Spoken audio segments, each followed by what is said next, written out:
the Mad Queen. Welcome into the Queen's Lair. I'm going to go over the new Magic Pass. It has been out for a few days already, and I do like to try to do this every month whenever they come out with the new one. As you can see, this month, unfortunately, you're not going to get a guaranteed legendary. Those are my absolute favorite, and I have purchased that pass specifically every single time it's come out. As you know, I am not the biggest fan of the Imperial Treasures Magic Passes where you get a set of gear. I think it has the potential to be good, but because you don't know all of the stats that you're getting, personally, if I'm spending real, actual life money on something, I like to know for the most part what I am getting. I know that it's a bit of a gamble when you buy summons or whatever the case may be, but as far as gear, I really don't want to spend money on that unless I know what I'm getting. I know I have had people in the comments before say, it would be really OP if all of the stats were set on these or whatever the case may be.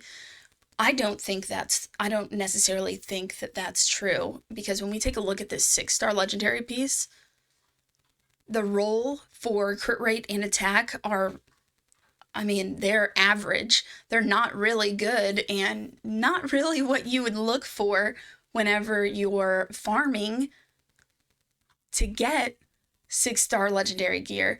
Obviously I would probably keep it anyways, but these are low for 6-star legendary gear in general.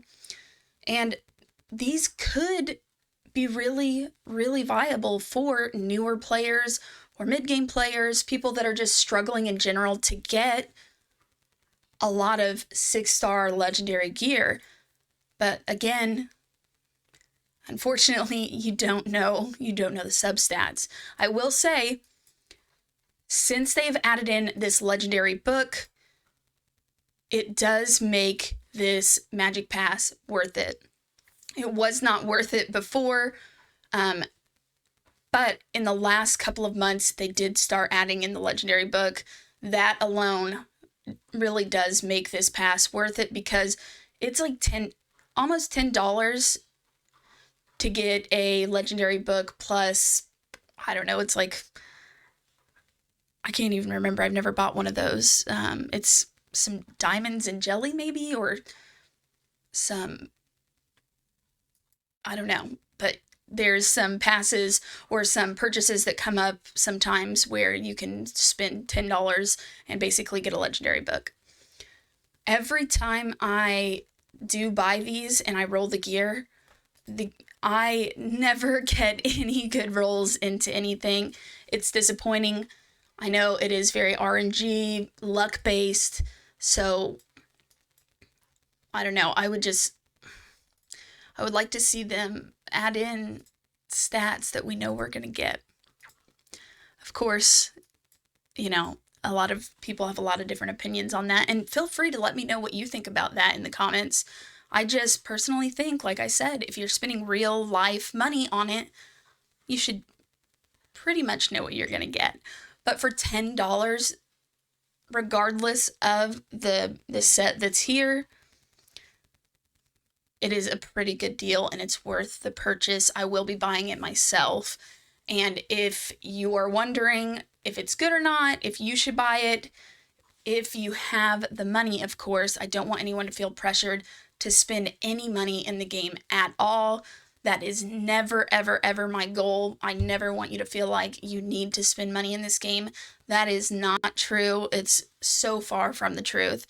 But if you are somebody that likes to set aside $15 or $20 every month to just get a little extra boost in your games, this is a pretty good purchase overall. Really, you get a legendary book with all of this other stuff, so it is pretty nice. And the forging materials can also be really good as well, because you're going to get more opportunities to actually forge more gear that could be better, that you can't actually farm for in the dungeons. But let me know what you guys think about this pass below in the comments, all your feelings, thoughts, anything you guys want to share. Also, I am going to be doing a bunch of giveaways this month in February 2023 when the video is released on my Twitch live. So if you guys want to get in on those, make sure you join in. You can get the link to my Twitch. It's in the description of every video, and it's also linked on the main page of my YouTube channel as well. If you are a new player or an experienced player, join my growing Discord community. It's a great place for beginners to ask for advice and experienced players to help give advice. The link for that is going to be in the description. Thanks for watching, and I'll catch you in the next video.